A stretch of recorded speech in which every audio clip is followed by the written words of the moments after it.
Can you take it out and put it back in? For being here tonight. This call is kind of a second in a series for us of conversations calls.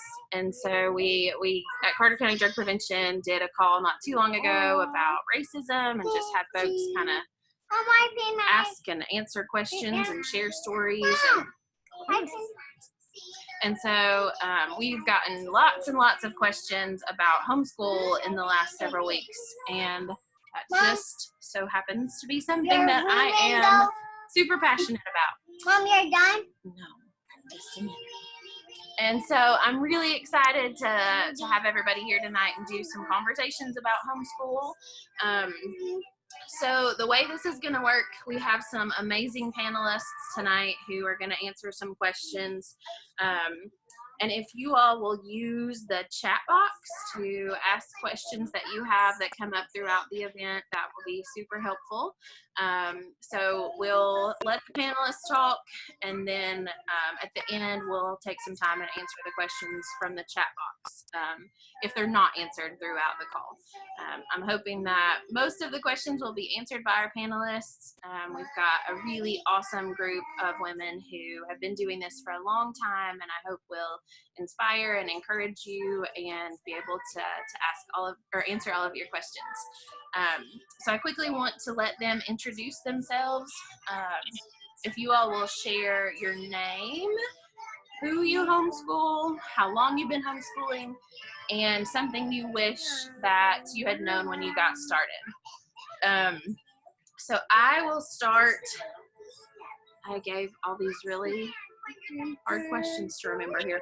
So I'm Jillian. I am homeschooling Carter, he'll be in 5th grade. Cole's will be in 2nd grade. Cash will be in kindergarten, and then Charlie is the fun adventure for all of the homeschooling that happens at my house. And Carter's always been homeschooled. So this will be our, what is that, 5th year, I guess, of homeschool. And we've done a lot of different things to find what works for us. And I think that would be the one thing that I wish somebody had told me, was that just because you start with something doesn't mean that's like the end all be all of homeschool. And so it's okay to be flexible and change your mind or change curriculum or change everything you're doing based on what works for your family. Okay. So, Kristen, will you introduce yourself? Hey guys, can everybody hear me okay? Thumbs up? Yeah. Okay. My name is Kristen Williams. I'm a mom of 3. My oldest is Carmody. She will be in 5th grade this year. My middle son is Owen, and he'll be in 2nd grade. And my youngest is Chloe. She'll be in kindergarten. So, I lost count of how many years we've been homeschooling. Since Carmody was, 5, and she's 11 now. So one thing that I wish somebody had told me, and they probably already did tell me this, I may have just forgotten though, because I talked to so many great homeschool moms. Danielle, Rebecca, Jillian, all you guys helped me along the way. But you have to give yourself grace as a mom. Like you're not going to get it perfect every time. And once you figure out to give yourself a little bit of grace, and it's okay to change, is probably the 2 biggest things in my book that, I wish somebody had conveyed that to me. Thank you, Kristen. You're welcome. Danielle, will you introduce yourself?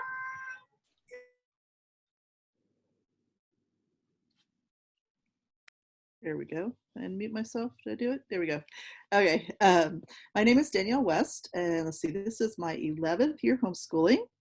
I am currently homeschooling 6 people, ranging in age from 10th grade down to my little pre-K guy. And let's see, in that mix, I have 2 in high school this year, which is slightly terrifying. But anyway, and I also have, I deal with a number of special needs ranging from ADHD to dyslexia to complex medical things. And actually, two of my children still have IEPs that we get services through the public school system as well. So what advice do I wish I'd be given? Honestly, I'm kind of like Kristen. I feel like the things that I probably find most important were actually said to me, or at least I ran across them pretty quickly. And I had written down to not be too hard on yourself. So that's basically the same thing. But also that, you're not going to get to everything. They don't get to everything in public school. No teacher gets to everything. All kids have gaps. So the important thing is that you know what is really important to your family and that you get to those things and don't worry about the rest of it. God will cover the rest of it. So it'll work out. It always does. Thank you, Danielle. Erin.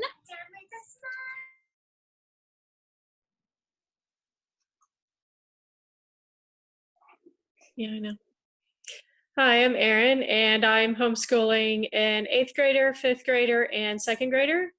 And the one thing I wish somebody would have told me at the beginning is that every child is different. So what might work for your oldest may not work for your middle child or your youngest child. So you're going to have to adapt along the way with each child. Good advice. All right, Holly. Hi guys, I'm Holly Tate, and I am homeschooling a 6th grader and a kindergartner starting this year. And this will be our 5th year homeschooling. I started when my oldest went into 2nd grade.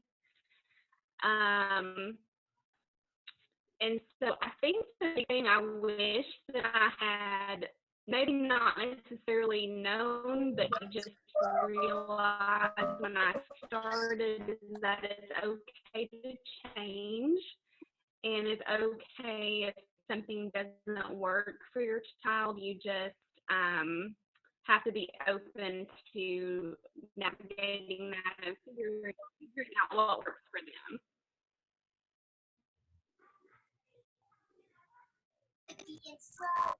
Thank Am you. I lagging a lot? A little. It's okay. You're a cool robot. It's fine. Mom, I'm in arm. Mom, I'm in arm. Okay, Kim.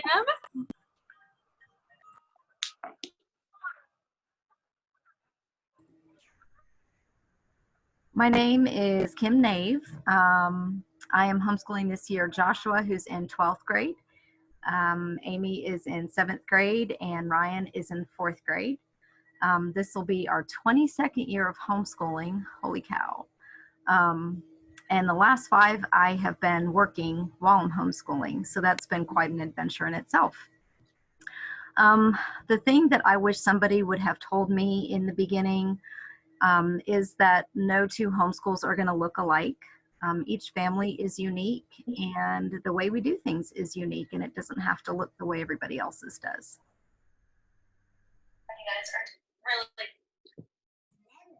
Thank you, Monica.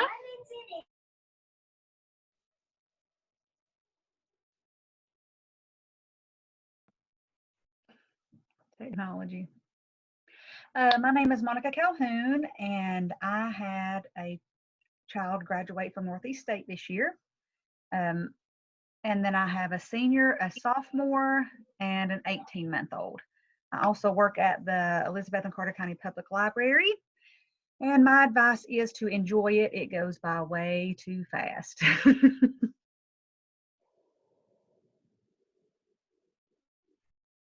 All right, and we will finish up with Rebecca.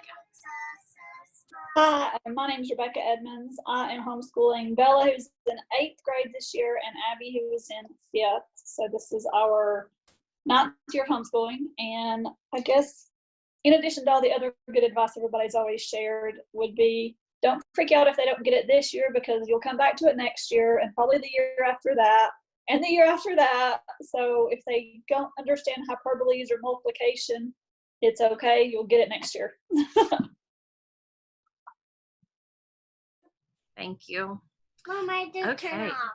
So we are gonna start by talking about a couple different ways that you can register to be a homeschooler in the state of Tennessee. This is a question that I get probably more than anything else by folks that are getting started. So we're gonna talk both about umbrella schools and registering through the public school system. So Danielle, will you get us started by explaining what it looks like to homeschool through your local school system?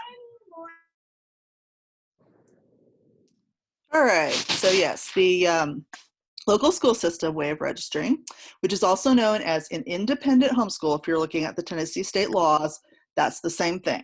So when it says independent homeschool, that's what it's talking about. It's talking about registering through the school system. Actually, I'm kind of going to talk about the pros and cons of why you would choose to do this. One of the pros is that it's actually really, really simple. And I will see if I can screen share in a second and just flash through the paperwork if anyone wants to see what it looks like. But basically, it's just 2 sheets of paper that you fill out real basic information about each child, name, grade, what you're planning on teaching them, and that's like subject. It doesn't have to be the curriculum. It doesn't have to be really detailed. Just real simple, reading, math, social studies, however you want to write it. It's totally fine to do it that way. And then they require a little bit of information about you as the parent, including a copy of either a GED, a high school diploma, or whatever diploma you want to use, and then the child's vaccination record. And that is literally it.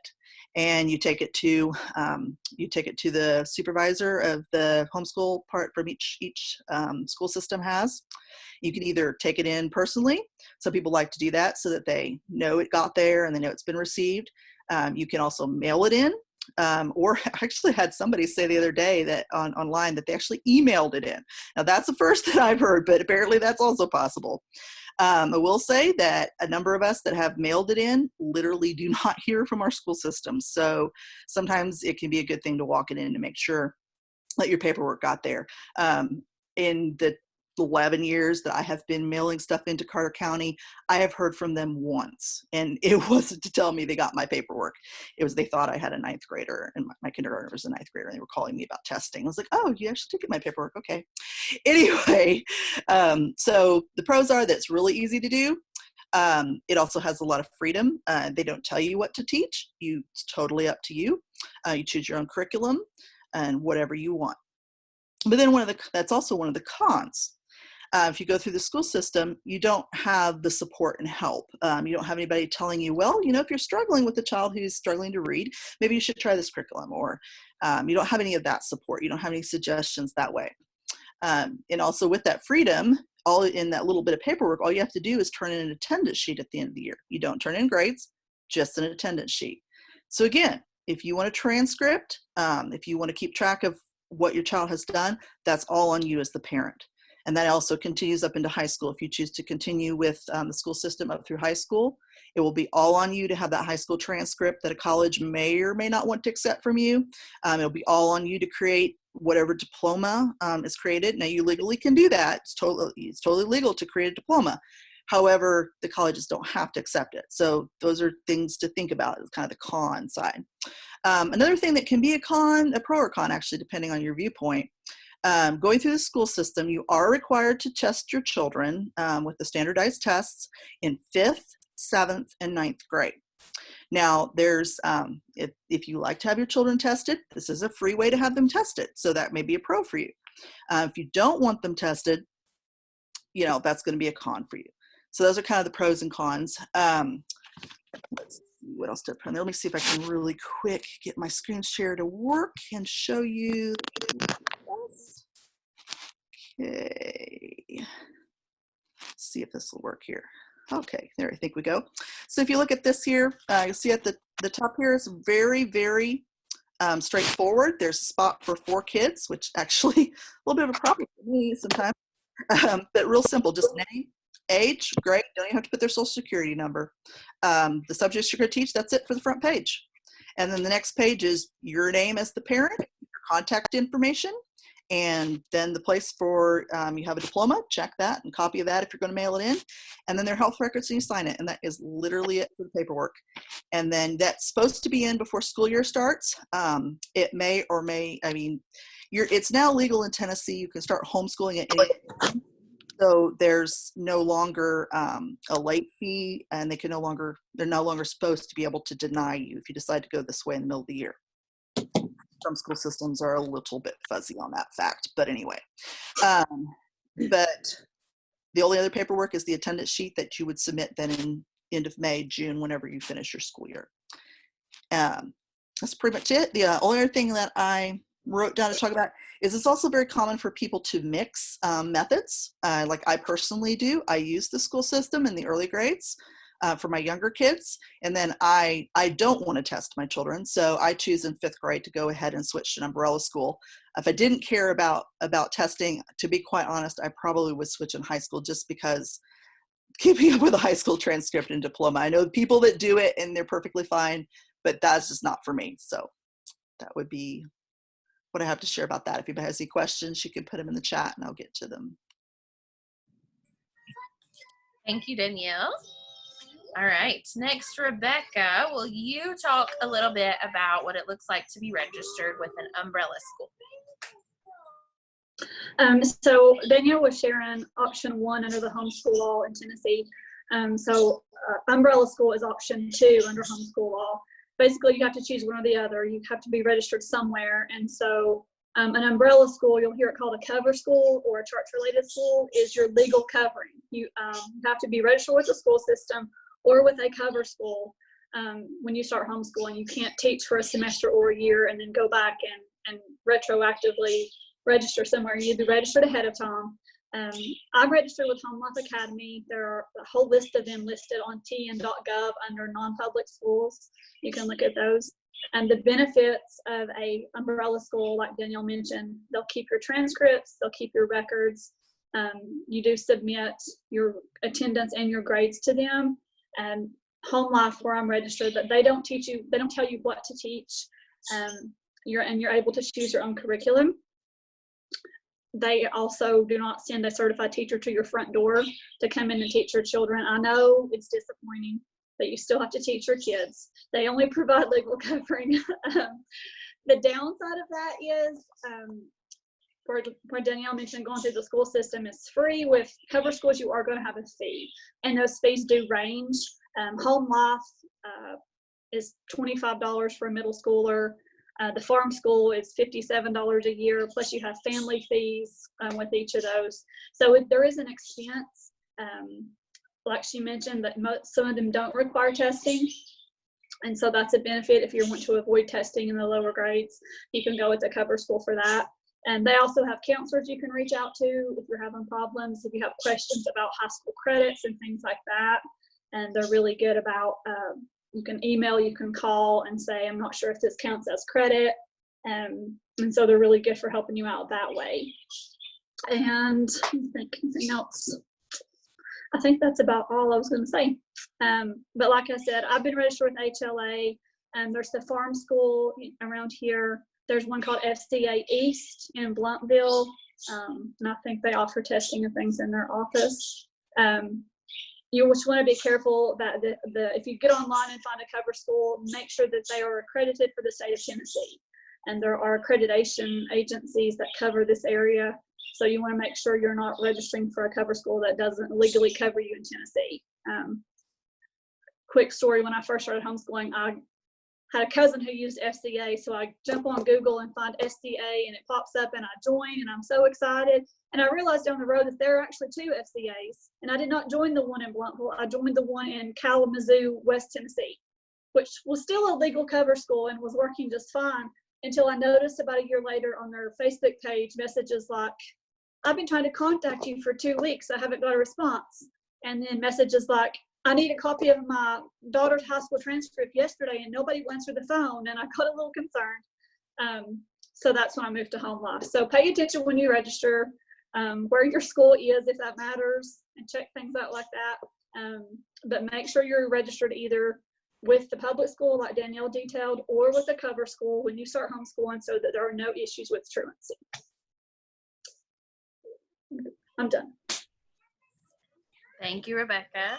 I'm going to post a resource guide in the chat box. This is in no way perfect. It still needs some love, but it's something that we've been working on compiling for this event and for our homeschool expo that we did not too long ago, that has contact information for all the homeschool or the umbrella schools that Rebecca just mentioned, as well as lots of other things that will hopefully be helpful for you.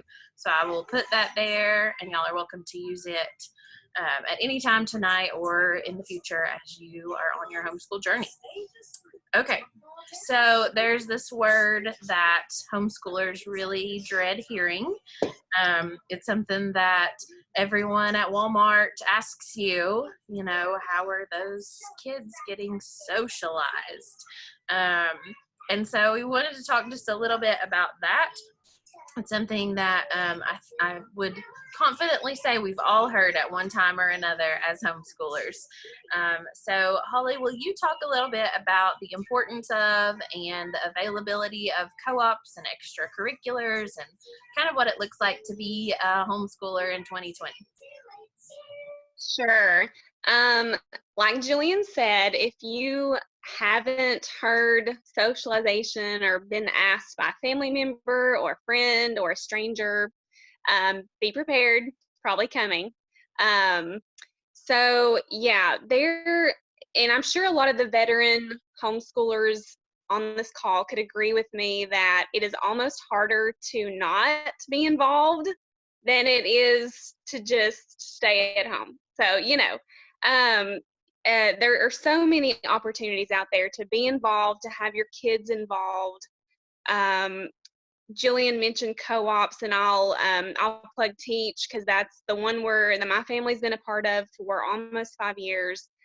With an organization like Teach, they sponsor not only co-ops, but you can participate in sports, field trips, lots of extra activities that go along with that. And there's other co-ops in our area. It's not hard to find them on Facebook. If you're not a part of some of our local homeschool Facebook groups, I definitely recommend you to search out those or ask someone, even in this group here, which ones you can be a part of, because they're great places to ask questions about different things like that. Besides co-ops and things like that, there's art classes. I know the McKinney Center in Jonesboro offers homeschool art classes, and there's a couple of other places in the area that do as well. There are sports, field trip opportunities. I know there's homeschool band that your kids can be a part of, which is fantastic if your kid wants to play an instrument.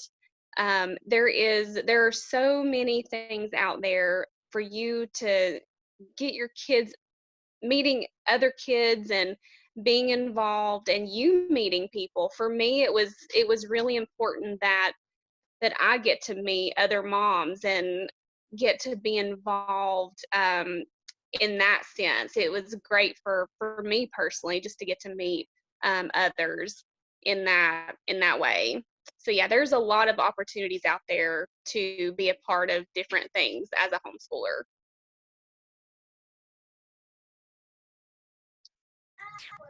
Thank you, Holly. And I will say, in the resource guide that I mentioned earlier, several co-ops and weekly meetup kind of, groups, I guess, are listed in that as well. So check it out. It's definitely not an extensive list, but there are some listed in there for you to hopefully learn about and check out. So now we're going to talk a little bit about curriculum. So to me, one of the very best things about homeschool is that we get to decide what works best for our families. So my curriculum doesn't look like Kristen's curriculum, doesn't look like Danielle's curriculum. The way we do school doesn't look the same.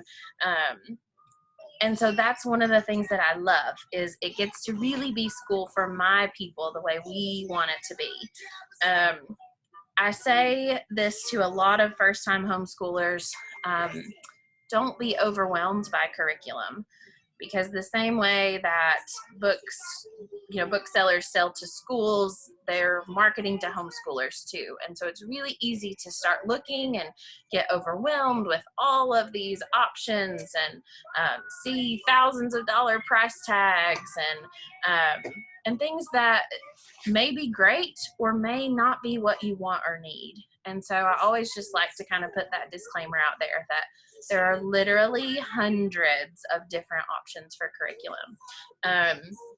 I can't say enough about our local kind of curriculum store, the Hillbilly Book Barn, because for me, just walking in there and actually being able to physically see curriculum is really, really helpful, and kind of look through it and not have to try to decide on a screen what's going to work for my family. So a couple other curriculum things, take into consideration both yourself, if you are a working mama or have other commitments or whatever, think about the amount of prep work that comes with a curriculum. If you're going to have to spend 2 hours a week getting ready for one lesson, are you able to do that? Or do you need to look for a curriculum? For me, I need to be ready to go. I need to open the page and it tell me what to do and we're ready to go. And so take that into consideration. I think sometimes we maybe overestimate what we're capable of doing. And so really be mindful of, what you feel like, not at this moment when you're super excited about homeschooling, but when it's Christmas and you just want to do nothing but sit under a blanket and you know that you have to prep 4 hours worth of homeschool. So kind of be mindful of those things as you're choosing. Also be mindful of learning styles. So this is something that I can't say enough about. Really figure out how your kiddo learns, because that's a joy of homeschooling, that you get to teach them the way that they learn instead of just the way that someone thinks they should learn. So figure out, is your kiddo a visual learner? Is your kiddo an auditory learner? Like, how do they best learn? And then keep that in mind as you're choosing your curriculum. So one of the things that really was just a game changer, I guess, for my homeschool was when I first got started. I had a lady who had been homeschooling for many, many years, and she said every year at the beginning of the year, my husband and I sit down and we talk about each kid and we say, who do we want this kiddo to be at the end of this year? And that's how we decide our curriculum, our classes, everything based on who we want this kiddo to be. And so for me, that's what kind of shifted my mindset from public school at home to actually homeschooling. And so I love that, because a couple years ago, many of y'all lived through this year of rock studies with me. My oldest a couple years ago was like all about some geology. Like that was his jam. He was gonna grow up and I don't know, find dinosaurs or something. It was fun. And so we got to spend that whole entire year learning about rocks and volcanoes and sand and going to ETSU. And I found this guy that would do classes for our group. And so we spent all these nights hanging out at ETSU in the geology department, learning about rocks and gems and all kinds of things, and taught a co-op class about it. And Rebecca made my heart happy the other day because her kiddo still had her little gem box, and it made my heart happy. But we got to spend that whole year really learning geology. And so it was so precious to me to not just be doing science based on what a book told me to do, but really be taking this kiddo and just throwing him into what he loved. And so think about that as you go. I mean, use your curriculum as a guide, but it's not your only guide. And really think about who you want your kiddo to be and what you want them to learn and what they're interested in and how they learn. Because that's the best part of homeschool, is that you get to do what works for you and your sweet babies. So, okay, Monica, will you talk for a few minutes about local libraries and ways that they can help in your homeschool journey? Yes. I can only really talk about the Elizabeth and Carter County Public Library, not only because I work there, but that's where we spent most of our time in the 15 years that I've been homeschooling. So we have something called the TEL, the Tennessee Electronic Library, and there are loads and loads of things on there that you can use for homeschool. They have transparent language, which has over 100 languages that you can learn. They have ebooks, audiobooks, encyclopedias, teen book cloud. You can look at graphic novels, anything, of course, related to books. You can borrow books from other libraries if the Elizabeth and Carter County Public Library doesn't have it there. The TEL actually has ACT and SAT practice tests, which are, of course, important if you're going to do any kind of dual enrolling or try to get in some of those, get school paid for. The better the ACT score, the more money you get. They actually have Tennessee history lesson plans. They give you everything that you need to know, and they give you the materials also that you can download. So that's just one of the things, the TEL. Some parts of it you do have to have a library card, but some of it you can just get on there and use and look at it without one. We have, I don't know, of course it's a little different right now because COVID, thank you COVID, because we're closed, obviously. But when we are in the building, we have been doing curbside. You can call in and have 10 books set outside for you and pick them up. But actually, we would be really interested. Ashley Williams is the children's librarian, and I'm the patron services supervisor. And we were really hoping to get some feedback on what would be helpful this year. I think because we're going to be closed, it's kind of iffy on whether we're going to be open or not.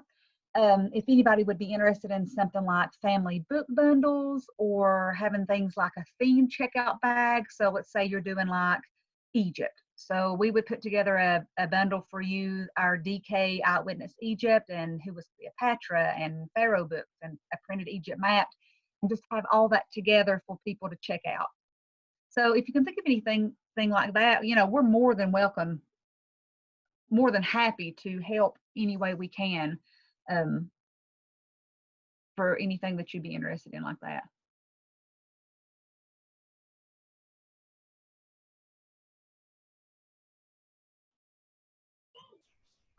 Thank you, Monica.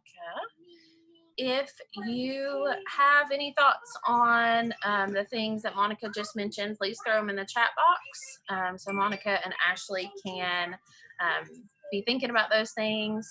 I can't say enough about our library and the way that they support homeschoolers and are just kind of able to supplement our curriculums and the things that we are teaching our kiddos. So please throw some comments to them in the chat box about what you would like to see or what you need from libraries right now. Okay, so I said this already, but I'm gonna say it again. Every homeschool is different. And so it's so important that you find what works for you and what works for your family. And a question that I get a lot of times is, I don't really want to teach my kids something faith-based for whatever reason. And so what do I do? It's really hard to find things that are not from a Christian perspective or from a faith-based perspective. And so I asked Aaron to come on and talk particularly about some secular options for homeschool because it is something that I think is harder to find. And Aaron can talk about this more too, but sometimes it's a challenge to find things, especially in our little area, that are not faith-based. And so I wanted her to share that for folks that may be interested in something more secular. So Aaron, will you share with us kind of what secular means, and then a little bit about things in our area that are offered that might be more secular, or curriculums that have worked for you or your family or you would recommend? Hi, so secular, if you come from a public school background, that is what you would be taught in public school. So they cover evolution, which a lot of the faith-based curriculum will leave out. Secular curriculum won't. A lot of times you'll find Bible verses sprinkled throughout the curriculum, or other scriptures for other faiths in there. So with secular curriculum, if religion is covered, it would say something like Buddhists believe in these sets of beliefs, Christians believe in these sets of beliefs. Secular curriculum always covers evolution. Another word that you might come across is neutral science, and neutral science from a curriculum perspective means that they just don't cover things that could be controversial with faith. So evolution would not be covered. How oil is formed in the ground would not be covered. You usually won't find dates, of how old the earth is. So that's the difference between secular curriculum and neutral curriculum. I don't have any experience with neutral curriculum because we are a secular family. So I wanted to go through and highlight some secular curriculums that we've enjoyed, just because there aren't as many secular curriculums out there. One, I have a dyslexic child, so uncovering the logic of English. They have a whole curriculum based on this, and we found this very, very helpful. It really breaks down the English language into roots and suffixes and chunks that she could understand. Word ladders is another one that we used and enjoyed. It's just a supplementary curriculum, but it works really well for the early elementary age. It helps them draw connections between words and sounds and the different ways that the words are formed. If you're looking for an English curriculum that I think would be the most similar to public school, I think this was probably going to be at Essentials in Writing. You can see in here they've got different prompts and vocabulary lessons.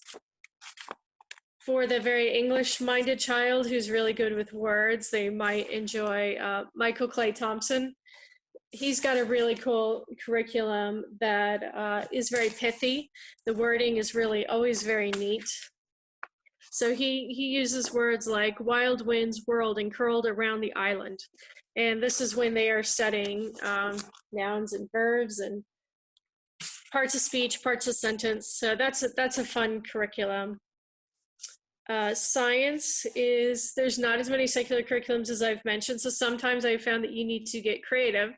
So one curriculum that wasn't actually marketed as a curriculum, it was just a layperson's book on the science of taste that we found a lot of fun in our school. There's experiments throughout here, and they go through the science of taste and why certain flavors are the way they are. And then, of course, I would tell people to use a library. So I checked out this book on junk drawer physics, which is, it's basically, it would be a really good supplement for a physics curriculum. It goes through experiments and then the science behind it. So we are studying physics this year. That's why I'm a little physics heavy right now. And then this is another supplementary curriculum that we've enjoyed that, again, isn't marketed necessarily to the homeschool community. So this is on physics of movies and why they work or don't work in real life. And our baseline physics text, this is a very common one that's also used in public schools, and this is what we do use this year, is conceptual physics. They also have a biology curriculum, they have a middle school curriculum, they have chemistry as well. This is another science book that we use that is not necessarily geared towards homeschoolers. This is another neat book with a lot of hands-on materials, a lot of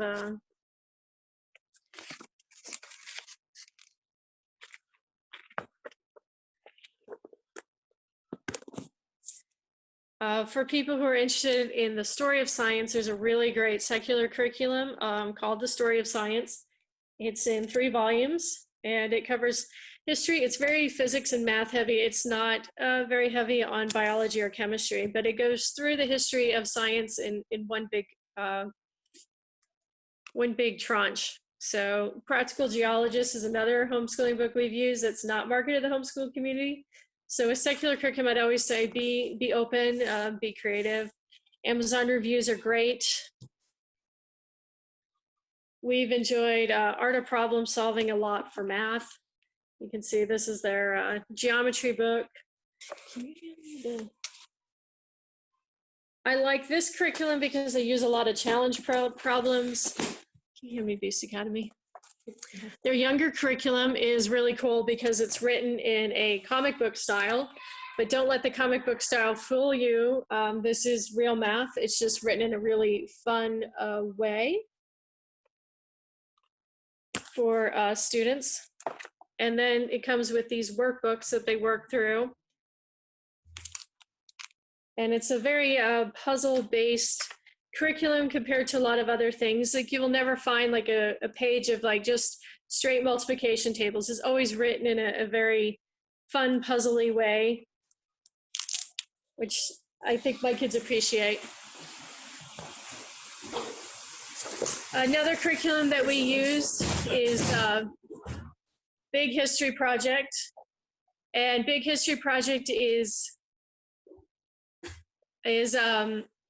free and it's online, and there is a book that goes with it called Origin Story, and that curriculum is really neat because it goes through history from Big Bang all the way to present day.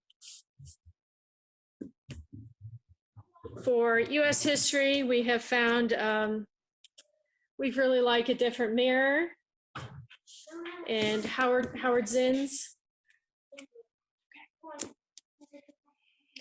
Critical Thinking Company is a really neat company. They do very unique materials. So this is You Decide, and it goes through the Bill of Rights, and it allows you to be the judge in various cases. So they do real cases, and then they put the student in the place of the judge, and you figure out you know, which way they should rule. So I've used this one for a co-op class, which we've really enjoyed. Another neat curriculum we've used is this art history curriculum. There's not a lot of art history curriculums that I found for the younger grades, so this is one of the few. And then our favorite drawing book is for portraits has been Drawing on the Right Side of the Brain. So as far as secular resources in the area, there is a secular co-op forming in January. And as far as I know, that's the only secular co-op in the area. They're looking at doing 3 classes, and they're going to be taking students from kindergarten all the way through high school. If you have any questions, particularly about science, please shoot me a message. I own a lab here in town, so this is my background. So thank you. Thank you, Erin. Will you throw your contact info or whoever they need to contact for the new co-op in the chat box? And I'll add it to the resource guide too. I also wanted to say, if anybody has particular curriculums they're looking at or thinking about, feel free to throw those in the chat box too. As I said, there are literally hundreds of options, and so it's hard to focus on any certain things. In that resource guide, there is a curriculum YouTube video that you're welcome to watch. Danielle and Kristen and some other folks just did a video for us at the Homeschool Expo on some different curriculums there, so you're welcome to check that out. And then anything you're thinking about, throw it in the chat box, and if any of us have experience, we are happy to talk about that. Something I wanted to mention that I forgot, there's a really inexpensive curriculum called Build Your Library. It is a secular curriculum, but it ties in beautifully with Monica and the library and kind of encouraging our kiddos to read. If that's something you're interested in, I can share more info about it. There are, again, so many curriculum options out there for everybody. So if there's something you're thinking about or have questions about, let us know. We can kind of talk through them a little bit more. I wanted to ask Kristen next to share a little bit about classical conversations. The classical model of education is something that works for a lot of families, and so I asked Kristen to come on, and if you'll share just a little bit about what it means to educate in a classical model, and then how classical conversations community works. So I'll tell you a little bit about kind of our history and how we got started in it. My son, he is very dyslexic, so he has a hard time learning in general. And we went and sat in on what's called a community day. And community day is pretty much where tutors go, and parents, students, we all go sit down through the course of the day, and everybody participates, not just the students. The parents model. So we went and sat in there, and the amount of stuff that he retained from that one day just floored me, because he hadn't retained anything that I had taught. So nothing was working at that point. But he has really thrived off of this. So that was one of the biggest things. And my other two daughters, they do really well with it too. I think one of the biggest misconceptions of classical conversations is you go, you learn a bunch of facts, and that's it. Classical conversations teaches the student the skills and tools of thinking. So they're not just being told what to think, they're learning how to think. It enables your child to learn, subjects and skills. I mean, like I said, you're not telling them what to think, you're teaching them how to think. And it's not just a bunch of facts, it's teaching them how to think. CC's a biblical worldview, so we can know truth, and, the Bible is truth, and CC equips parents to teach their children. Community day, we go and we learn together with like-minded individuals. So, you don't have to worry who's tutoring your kid that day or anything like that. You go in, it's going to be the same tutor every week. It is structured.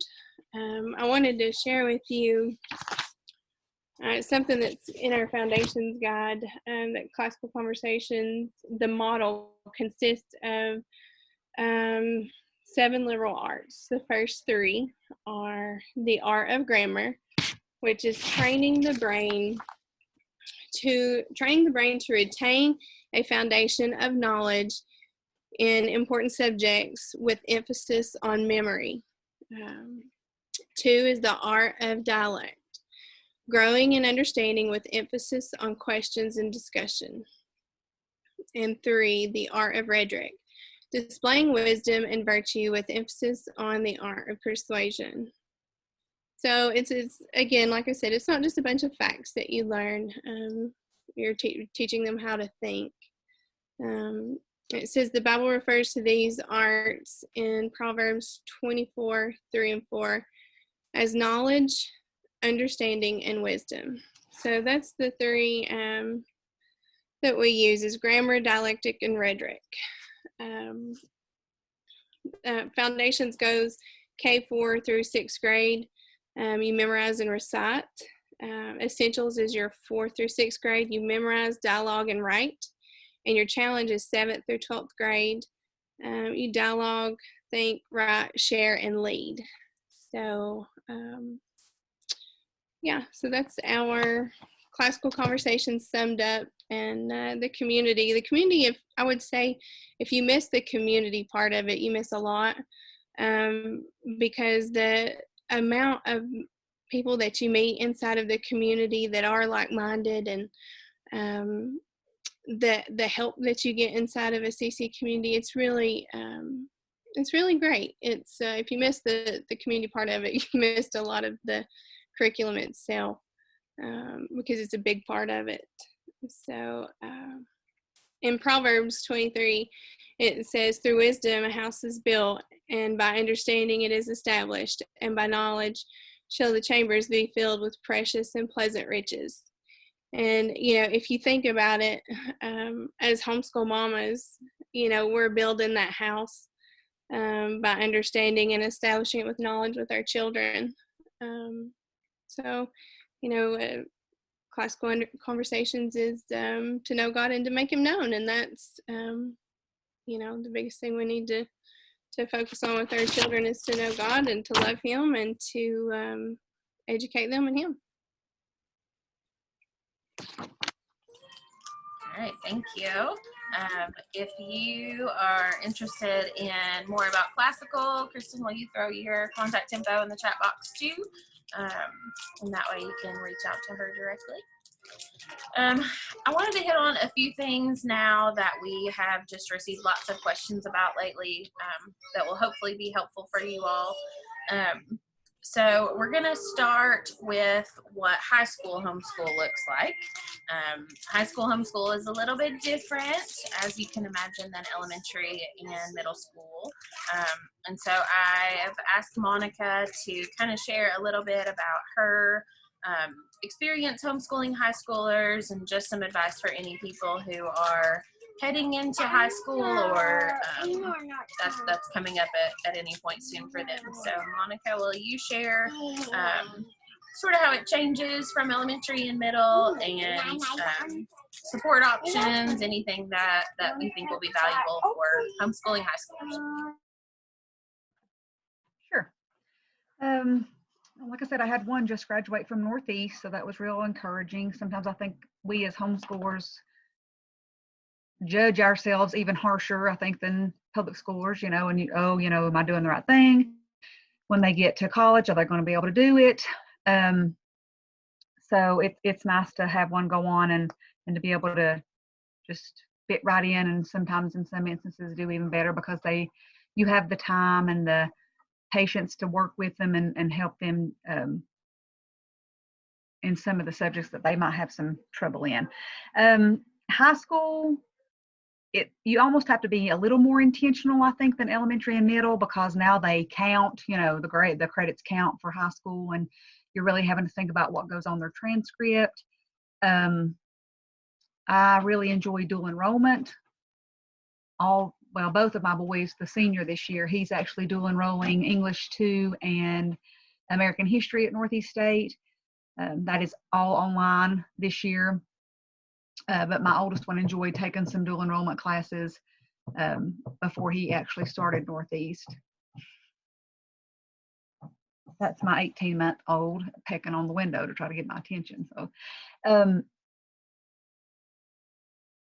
and I know that Home Life Academy, that's what I use. I'm not sure about anything else, but they are willing to help you, no matter if you are under that umbrella or not. They have a really nice first page that you go to that will give you a high school planning sheet.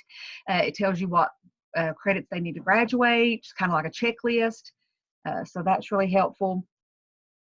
I know that some of the harder classes for myself, like chemistry and some of those, my oldest took that at KCA, Kingsport Christian Academy.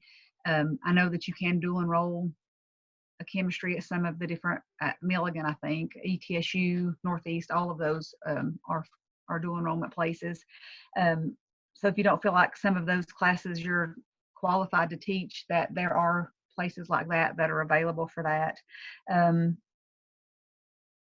I know somebody mentioned that earlier. 10.gov is a good place to go for all of the dual enrollment questions, and it gives you a list of what you need to do to get started with that. Then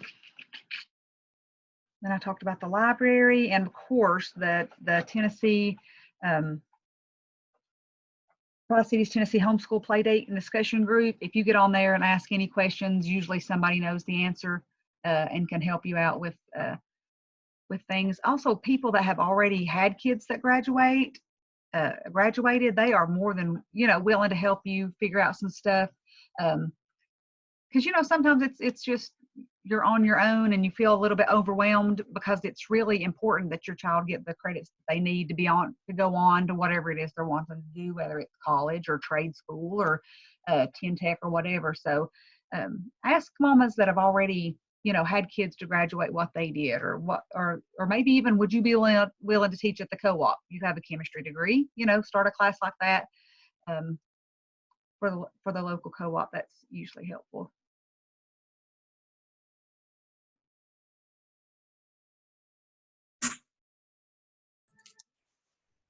All right. If you have any specific questions about homeschooling high schoolers, you can throw them in the chat box, or Monica, if you want to put your contact info in there, you can reach out to Monica individually. Okay, so now we're going to shift over to balancing work and homeschool. So this is something, especially right now, that a lot of folks are kind of juggling and trying to figure out how they're going to work full time and homeschool their kiddos and all of those things. And so I know for me as a working mama, Kim has been really helpful. She's got some awesome resources and just a great kind of support community for working homeschooling mamas. Just a few things that I'll say. When I said earlier, find curriculums that work for your lifestyle. As a working mama, this is even more important. And I will also say, as a working mama, don't be afraid to ask for help. Our co-ops are so valuable to our homeschool, and I don't know that I could do this without amazing other homeschool mamas helping me to teach my kiddos. And there's no shame in that game. You gotta always do what works for you, and make sure that your needs are balanced with the needs of your kiddos. So I will turn it over to you, Kim, if you will talk a little about balancing work and homeschool and kind of what that looks like, and any advice you have for new working homeschool mamas. Sure. So I actually started homeschooling. We're starting our 22nd year. So 22 years ago, I started as a stay-at-home mom, and I did that for 16 years. And then I got divorced and went back to work. And I was also finishing my master's degree in counseling. So I was juggling quite a few plates, and I tried to take everything that I had been doing as a stay-at-home mom and just kind of squish it into being a working mom, and boy, did it not work. And there was very little support that I found at that time, because most of the moms that I knew were stay-at-home moms. So the challenges that I was facing was very different from the challenges that stay-at-home moms were facing. And I really, we went through a lot of struggles to find our way on our own. So I say it took us about 3.5 or 4 years before we kind of found a rhythm. And I actually interviewed my son on a workshop I did, and he said, "Oh no, the first semester we had it made." And I thought, oh well, I'm glad they felt it went better than I did. But I have found some things that have been super helpful in balancing working and homeschooling. And the first thing is having boundaries. So the boundaries are for your kids, what they can and can't do, as far as getting schoolwork done and playing video games, or playing outside, or doing other extracurricular things. But the boundaries are also for you as a mom to have that space that is yours, because a boundary tells people where I stop and they begin. So that gives me a way of having that kind of safe bubble around me, that when I need a break, I can take that break because we've established that boundary. A second thing that has been super helpful is planning and scheduling. I may possibly definitely have an addiction to planners. So I'm always looking for a new planner. I don't know. I just love that whole thing of planning everything out. So, but it's also been super helpful. And my favorite story about that is it's very unique to each family. When we first started, I found this awesome book called Managers of Their Homes, and this lady had like 11 kids, and she had this amazing way of planning everything out. It was this big sheet that she hung and on the wall, and everybody had their own color, and every 30 minutes of their day was planned out. So I brought that home from a seminar and thought, we're going to do this. And it lasted about a week because we would all crash at that big poster to see where we were supposed to be next and who we were supposed to be doing what with. And then we'd set the egg timer and run and go do that thing. And then the egg timer would go off and we'd start the process all over again. So it lasted maybe a week if we were lucky. But what it did teach me was the importance of routines and how to just start with what is working and build off of that instead of trying to recreate the wheel. Because there are things, if you look, take a step back and look, there are things that are working. So start with that and then go from there. And then the last thing, and to me the most important thing, goes along with the boundaries, is self-care and taking that time for yourself. As working moms, we're working, we're homeschooling, we're wife and daughter and friend and mother and teacher and employee or boss, and going in a gazillion different directions. And if we don't, if we're not careful and protecting ourselves and making sure that we are recharged and renewed, then we have nothing to give anything else. And we're doing, well, a crappy job for everybody. So it's super, super important to take that time to recharge yourself, whether it's getting your hair or nails done, or going on a weekend retreat, or just something simple like taking a shower by yourself. There was a time when that was a miracle if that happened without little fingers under the door, somebody banging on the shower door going, come on, hurry up. Taking a walk, or just talking on the phone with a friend, just whatever that thing is that fills you back up. And I would encourage you to find just something, start with something small, and make sure you're doing a little bit of something every day for you. So those are the things that I have really learned over the years that have helped me over the past 5 years, especially. As Jillian said, I have a support group online. It's called the Working Moms Homeschool Journey, and I'm happy to post a link to that in the chat. And then I also am a life coach for homeschooling moms, with people kind of feeling like they're thrown into that right now. It is super important to have that support, just to kind of help balance relationships and learn how to communicate, and working with your kids, you know, as with parenting skills and teaching your kids a growth mindset, that kind of thing. So I will go ahead and post the link to the Facebook group in the chat, and I will also put my email in there in case you were interested in life coaching.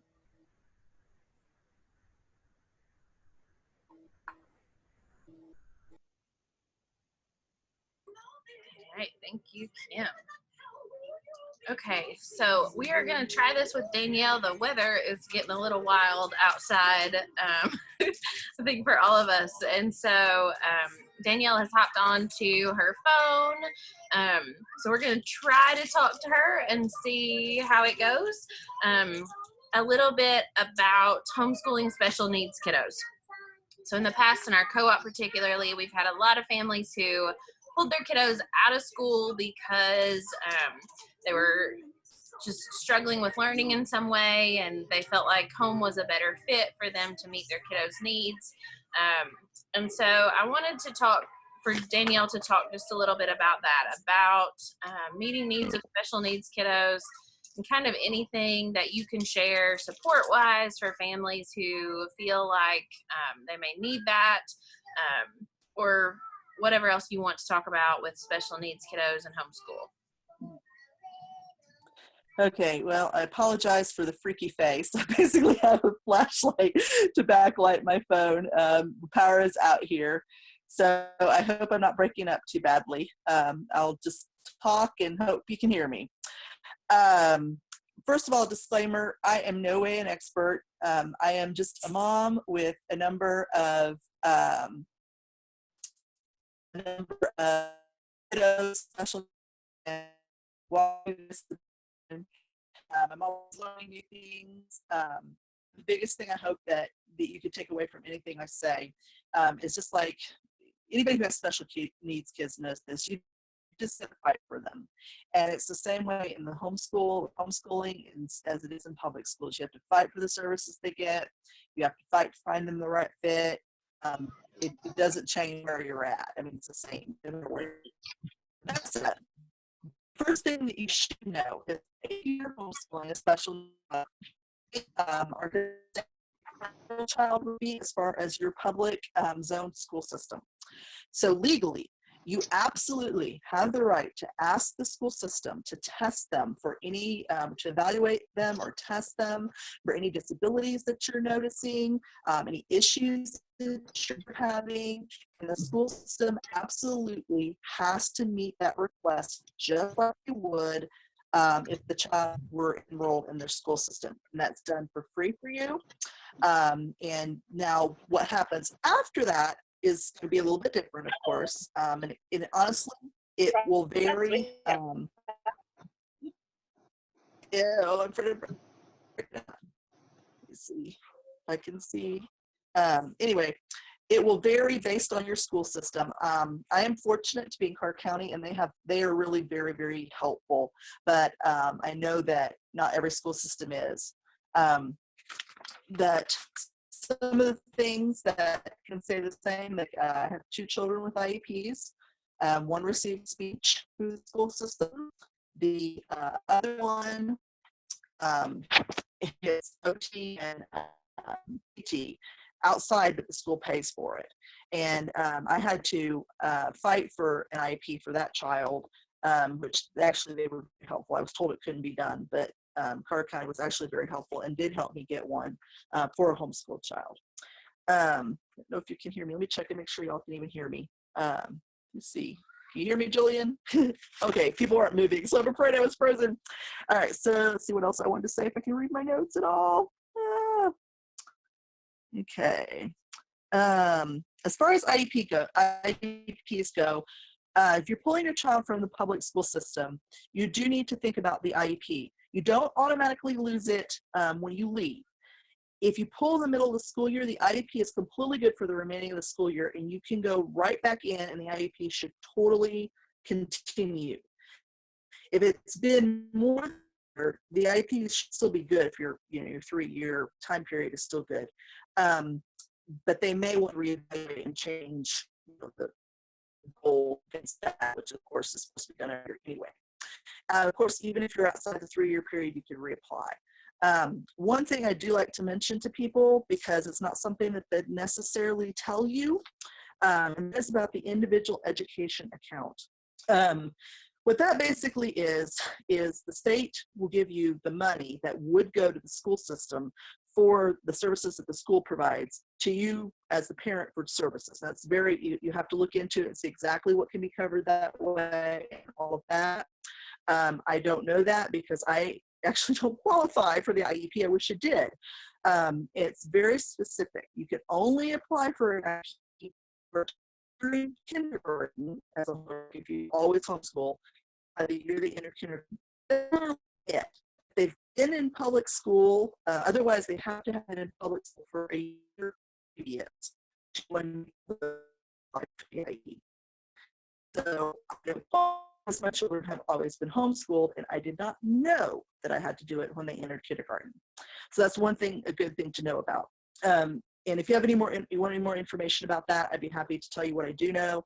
It's also all on the Tennessee Gov site. If you Google it, you can pull up the Tennessee website and it will have all of that information.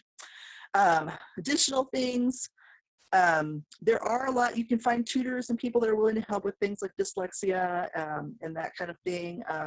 I found the co-ops to be really welcoming in the area, helping with special needs and things.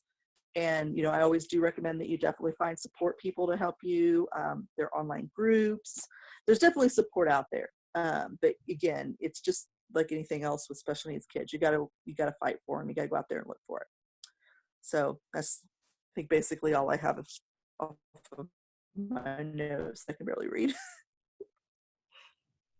Thank you, Danielle, for being a trooper in the dark and still sharing. If you have specific questions about special needs, throw them in the chat box and we will get them to Danielle. So at this point, we're going to answer some questions from the chat box. So if there's something you've been thinking about or wondering about that we haven't talked about, please throw it in the chat box now, and we'll start answering these questions. So this can be for anybody on the panel who wants to answer this question. It says, grading. How do you grade your children?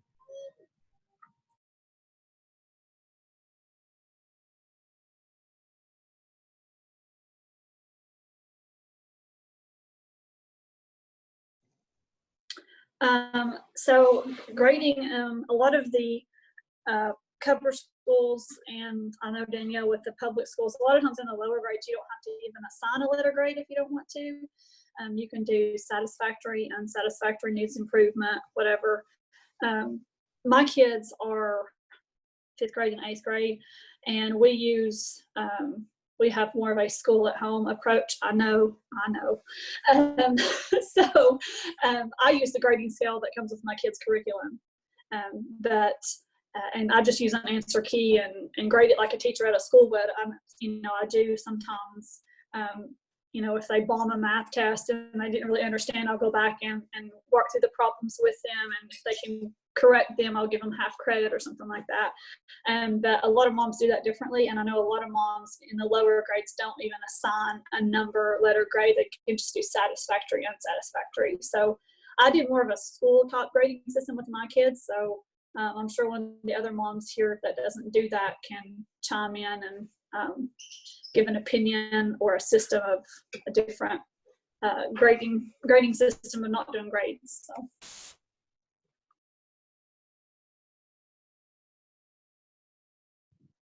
Yeah, I'm one of the people that does not actually assign grades before high school.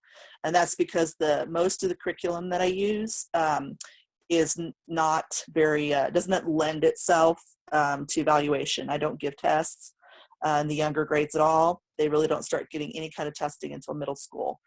So in middle school, I do start to grade math, and that's really about it. I don't grade till high school.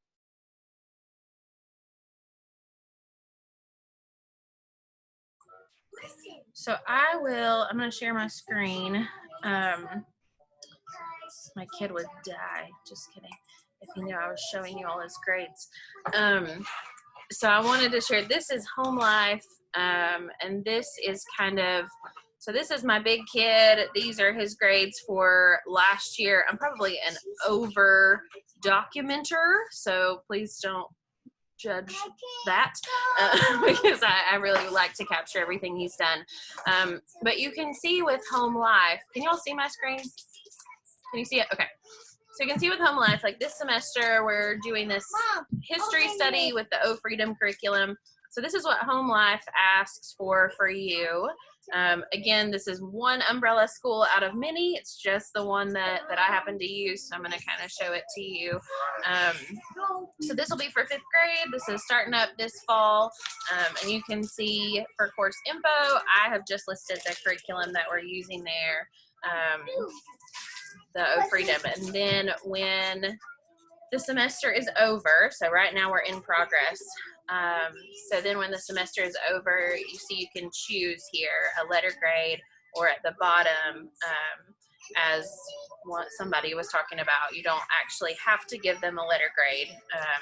You can see passing, complete, excellent, satisfactory, needs improvement. Again, I think I had some guilt in the beginning about like, do I give my kid all A's? Like, what does that look like? And really, that's the beauty of homeschool, is that you don't have to give your kiddo a grade like at the end of a chapter and be done with it and move on. If your kiddo needs more from that, then you're able to spend that time with them and get their grade to whatever you want it to be. And again, that may be different in high school, but right now in elementary and middle, you get to spend that time with them and figure out what you want their grades to be. So just a couple little things on that, if that's helpful. And so I love home life too, because this is basically all that I give them. And then you'll also document your attendance here. So they just ask for really the number of days that you have done school, which I think is the same that the school system asks you.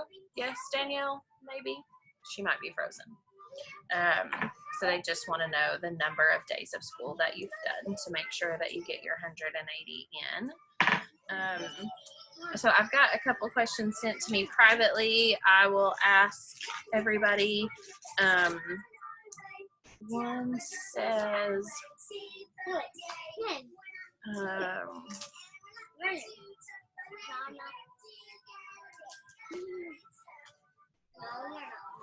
so I think I think what this question means, it's looking at sort of a family school model. So if anybody uses one curriculum for more than one kid, or I think that's the question. If that's not right, correct me.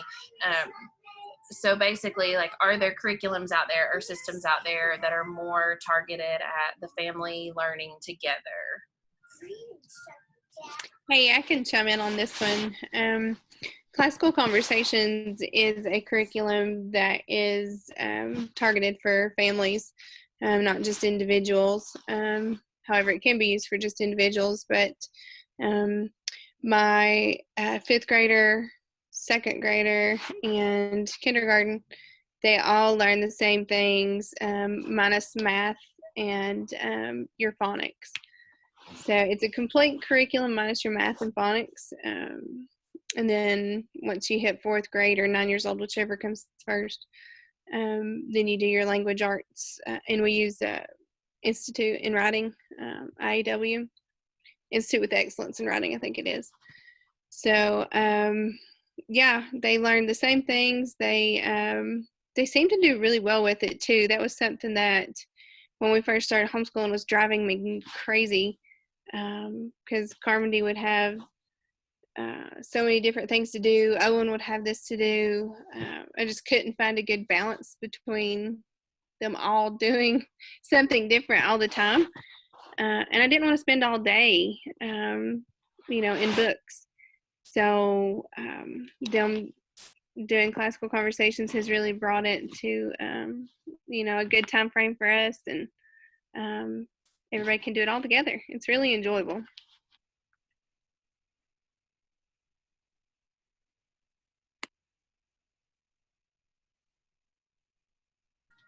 Any other thoughts on that?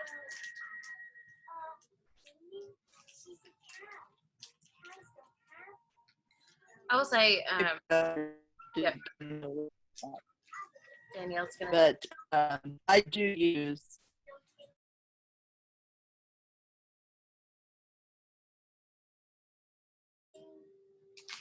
Danielle's kind of struggling with her audio, I think. This is something I think that several homeschool families that I know about have done for things like history. For us this semester, our co-op has gone completely virtual, and so we're going to do science together as a family.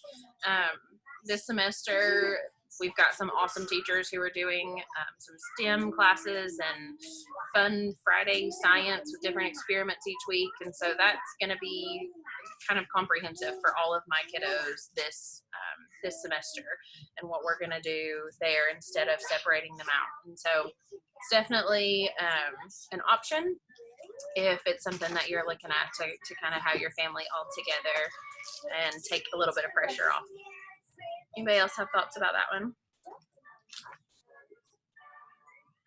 So I got another question that says, what does your schedule look like? It's crazy. I'm gonna show you kind of my plan for this fall. And again, this is always flexible.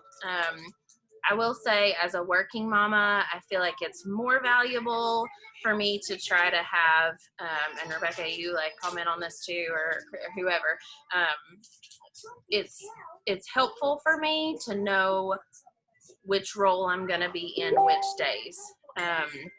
Just kind of helps me kind of walk through, okay, I know that Tuesday and Thursday are my office days.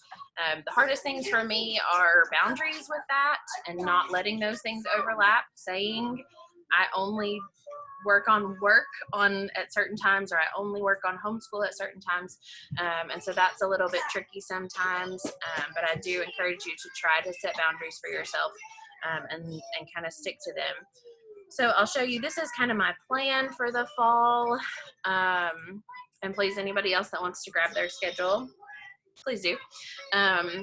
So again, our co-op this semester is doing virtual learning only. And so I named my kids so they're all C names. And so C1 is Carter, C2 is Cole, C3 is Cash, and C4 is Charlie. So if you see these random like I don't know what those are. It's my kiddos. So this is kind of what we're going to do, and you can see how heavily I rely on our co-op classes. So basically, my goal for this semester coming up is for my kiddos to get everything but language and math through co-op classes. And then you can see I schedule my work days. Honestly, this is like very just thrown together yesterday, actually. So like I'm just sharing my world here. But you can kind of see scheduling those days, scheduling our Zoom calls, and then I have my mother-in-law come over a couple days a week to be here while I'm in the office. While I'm in the office, I'll also take my oldest kiddos with me sometimes because they can sit and work on school while the little kids are playing with Grammy or whatever. But find a schedule that works for your family and create those boundaries so that you can not feel like you're always doing all the things, and just see what's doable for you. I think there's, again, no shame in needing help or asking for help or getting people to do things with you or for you or whatever. So just sit down with that and really plan out your semester, and then always know that it's fluid. It may work for you for 3 weeks, and then you're like, this is terrible, I'm drowning, I have to do something completely different. And so I'm a planner, I'm a scheduler, and so that's kind of hard for me. And I've had to really embrace that some days I'm going to have a meeting on Wednesday and it's going to throw our whole schedule out the window, and that's okay. So knowing that too, that be gentle with yourself, be gentle with your schedule, and try to make a plan, but also know that you have to be flexible with it and kind of, I don't know, be okay with that too. So any other mamas have comments on your schedule and what that looks like?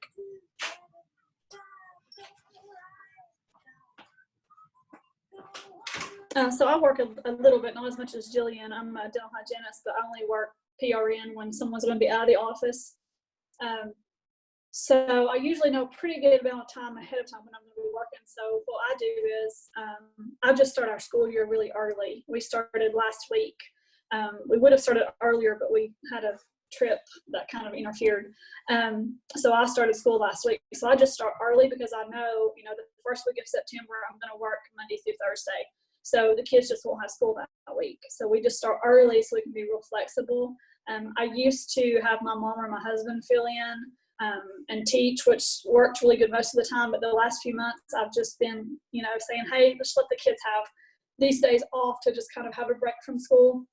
Another thing is if you do work in homeschool, it's good to have a job that's a little bit flexible, like Jillian said. I've worked at the dental office I work at for 15, 16 years. If they plan ahead, I'll say, yeah, I'll work. If they call me at 8 in the morning and say somebody's sick, can you come in to work today? Sometimes I have to say, no, I'm sorry, I can't. So that's a good benefit to have a job that's a little bit flexible. And like Jillian said, give yourself some grace, because I had, an idea planned out for next week, and then I got a text this morning from a girl, can you work for me the next 2 Thursdays? Yes, I can. And so just go back and get that eraser out and move around the planner. So it can be done. You just have to not stress about, I used to get stressed about, oh, we should be doing school that day. What if we don't have school that day if I work? There's a lot of other days we can have school if I want to work a day. So you just have to be flexible and try to be organized, but it's definitely doable. As far as scheduling our school day, I don't have a schedule like 8 o'clock we do math, 9 o'clock I know that surprises everyone, but I really don't. Well, I do try to start at a certain time. I do get my kids up about 7:15, 7:30. We do devotions while they eat breakfast. And then they have about 15 minutes to get dressed, brush their teeth, make their bed, and come down, and we start school at 8 or 8:15. And then I've tried my best to make it to 12 o'clock. My kids cannot make it to 12 o'clock without lunch, without eating. Even if I give them snacks, they're dying at 11. So we have lunch at 11, start back around 11:45 to finish our day. So we just kind of have a loose schedule of when we start and when we stop. We don't have like set times for history, set times for, and they kind of pick the order they do their classes in anyway. My oldest daughter always does math first. My youngest daughter always does math last when we're both worn out. I don't know why. We need to change that. But we just kind of have a start and stop time. I don't actually schedule times for the classes. But you can do that too, whatever works. Our day kind of does a little different with the, everybody doing the same thing, minus math and language arts. But we do like Danielle. We don't really have a set time for things. Like I have what I call my Bible minimum list, and that's what the kids have to get done every day. So the way our morning works is normally we always do breakfast together. We cook. My kids love to cook, so we do that, and then we do devotions, Bible while we're sitting around the table, and we also do our classical conversations review work while we're at the table for the most part.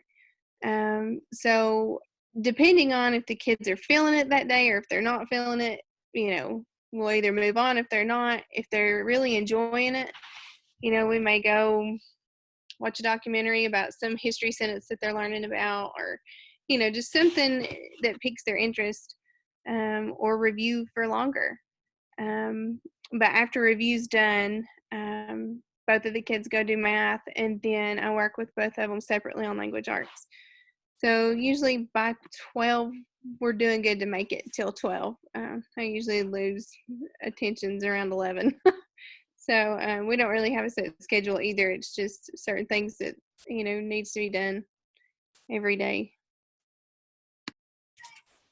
The other thing I forgot to say is that we school year round.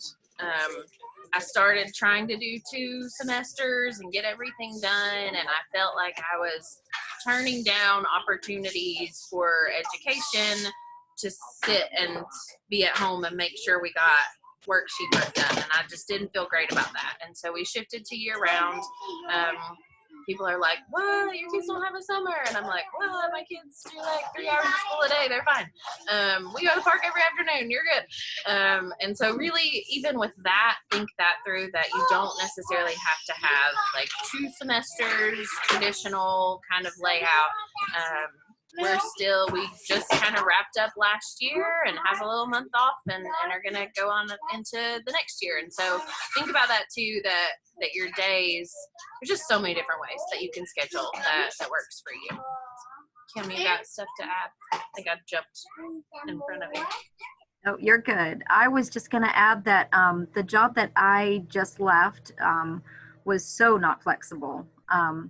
And so I had to learn how to be flexible with the homeschooling. So maybe doing something on the weekends, planning out the week on Sunday with the kids, and then having them work during the day. And then in the evenings when I would come home, it was catching up with little things that they had questions on, or that I just wanted to do with like my younger child and stuff like that. So really being able to think outside the box, especially if you don't have that kind of a flexible schedule.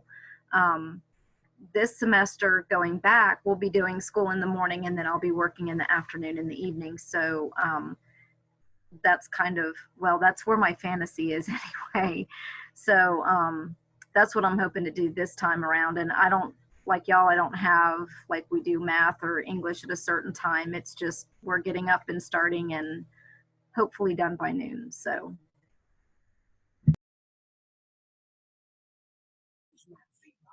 Thank you. Anybody else have any thoughts about scheduling?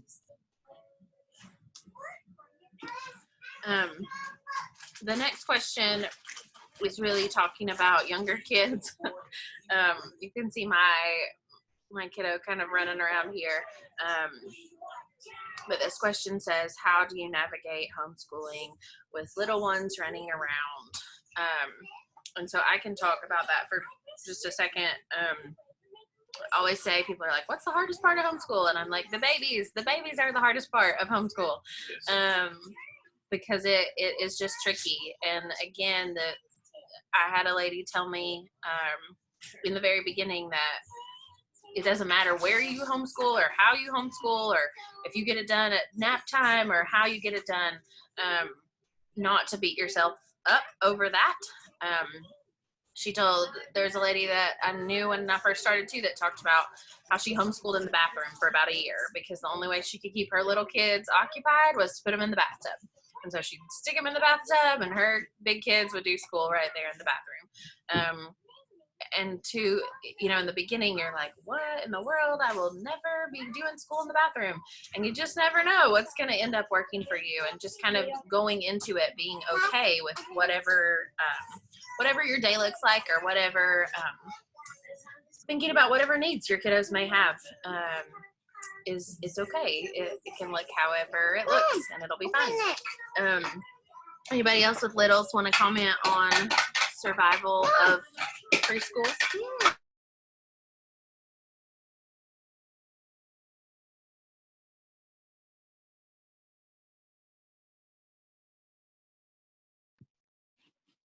So when Chloe was 2 or 3, my youngest, I think was probably the hardest times for her.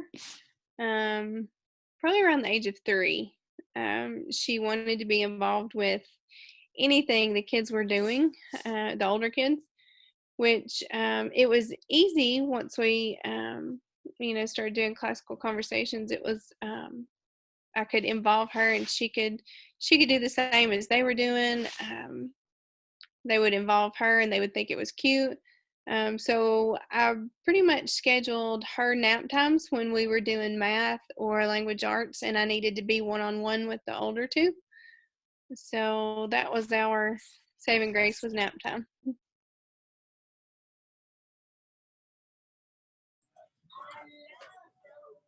Okay.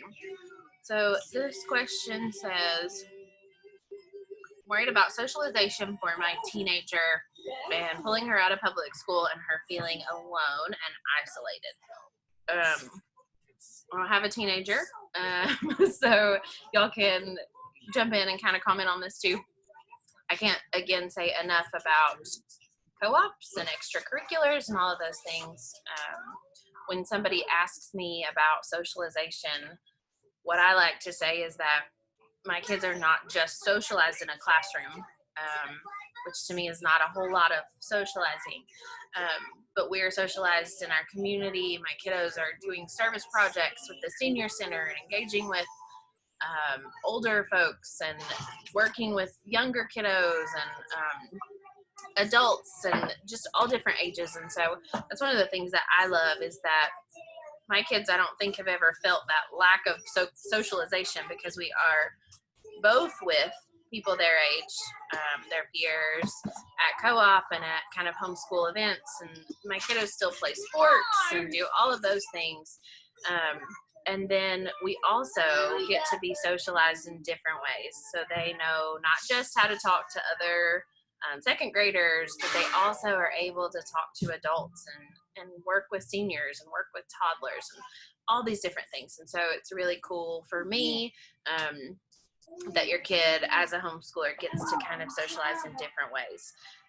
I'll also speak a little bit about teach, because that's what I know, definitely not the only option that there is out there. But Rebecca Marr does a really great job. I think she hopped off here. I don't think she's still on. But Rebecca has specific activities for teenagers in teach, preschooler. And so she does a really great job of making sure the teenagers not only have educational opportunities, but also have pep rallies and a barn dance and just all these different ways to kind of hang out and just be teenagers together. And we also have prom, graduation in normal, not corona circumstances.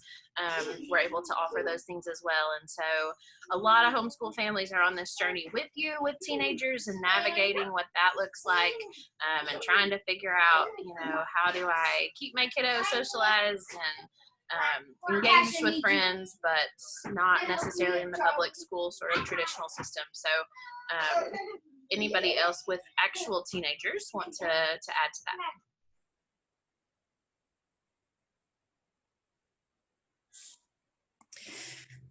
So I have a teenage son, and we allow him on Facebook and Facebook Messenger Kids, because during these times, we're allowing him to keep in contact with his friends.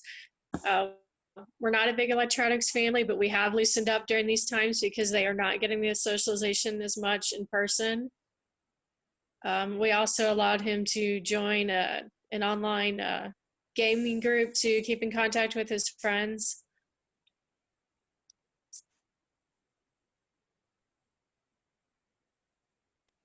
I have a 13-year-old daughter, so of course normally we're in co-op classes, so that's a big thing. They got friends at church. My 13-year-old does horseback riding at a barn in Jonesboro. She's met some good friends there, so she really likes that. I know Danielle, she's not on here anymore, I don't think, but her daughter does dance, I think, at Trinity Arts Center. And then there's a couple of choirs in the area. So there's a lot of good socialization activities that are available that are also, your kids can be learning something, learning how to dance, learning how to play an instrument, learning how to sing, learning about music, learning how to take care of a horse. And they're, really, you'll hear a lot of homeschool moms say, you get asked about it all the time. What about socialization? What about socialization? It's honestly the last thing any of us worry about. It really is. It's the last thing we worry about. It's more like, how are we going to get math done when my kid has 4 places to go today, right? We've got soccer practice and we got to go to the barn and we got to go here and we got to go there. So it's, unless you live on a farm in the middle of Kansas and there's nobody in a 15-mile radius, your kid's going to be socialized. You're not going to take them out in public, and you're not going to stand in the corner and bite their nails because they don't know what to do with the other people.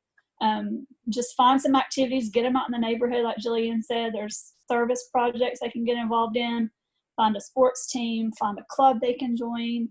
And it's something that we all worry about when we start out that you really don't need to worry about.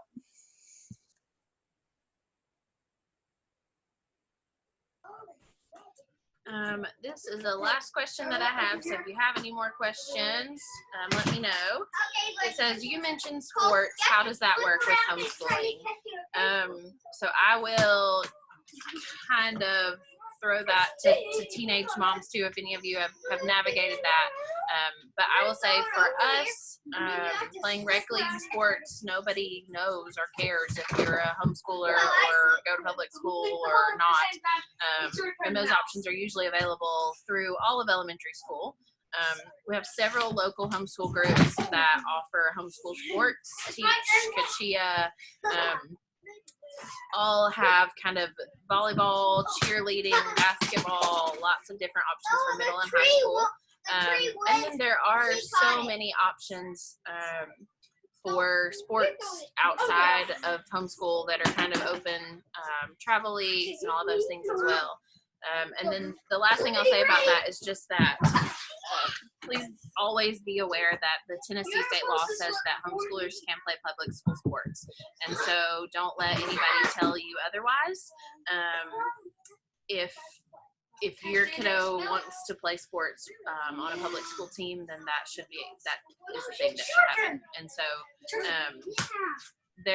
I can't say enough about joining HLSDA, which is gonna mess up all of these initials, but it's the homeschool law people, that's what we call them, and they can really help you navigate those kind of things as well. Get on their website, talk to folks, and kind of figure that out. But sports are definitely an option. My family and Kristen's family, even Rebecca's family too, we're pretty sporty folks, and so we have been able to homeschool and navigate sports very easily.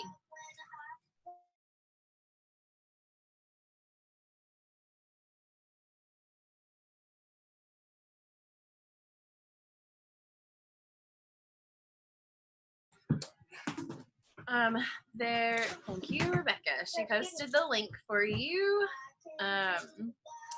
This next question says, what do you do with your kiddos when you are at work, if you're working from home or away from the home? I will answer that and then send it to some other working mamas too. I'm really super blessed with an amazing group of grandparents that helps with my kiddos. I also can't say enough about homeschool babysitters. It's really a blessing to, I think, a lot of folks to be able to take homeschool teenagers and let them hang out with your kiddos. Again, I kind of mentioned that it's a great way to socialize your kiddos with different ages and supporting each other through that. My boys are home from practice, if you couldn't tell. And so I think the finding your support people is really important. And then, you know, I try to schedule, like if they're going to do a Zoom class or something, I try to schedule meetings around that too, so that I know that they have something to do when I have something to do. So anybody else want to comment on what to do with your kids when you're working? I have had older children for a few years now that have been able to babysit the younger ones and help out with some of their questions and stuff during the day while I was at work. And my daughter-in-law lives next door, so she has been able to help as well. But I second what Jillian said about homeschoolers that can babysit or swapping out with another family.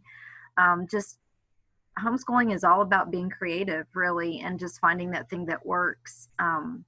We've had other families that had the day off come and pick up my older kids to take them to field trips or just to hang out with them for the day. So just having that support group of people around you is definitely helpful.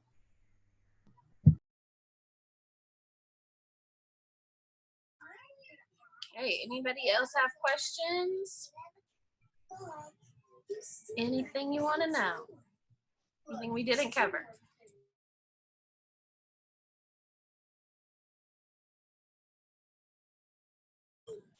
Any closing thoughts from our panel?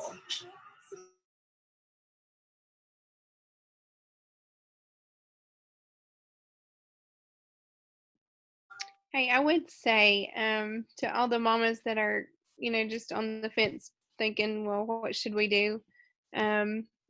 If I had something to say to myself back when I first started, jump in head first and don't look back. Just go with it. Because if you look back, you're going to see tons of things of doubt. You know, it's one of these things where a lot of times it's here in our minds. You know, the enemy puts it in there that we're not enough, we're not sufficient, we can't do it. But you know, God's equipped us to take care of these children. He's entrusted us. So who are we to question that? You know, he can. I like what Danielle said earlier. Pretty much what we miss, God will fill in, and I truly believe that. So I would say to the moms that are on the fence, just jump in head first. Trust your instincts, and don't doubt yourself, because you can do it.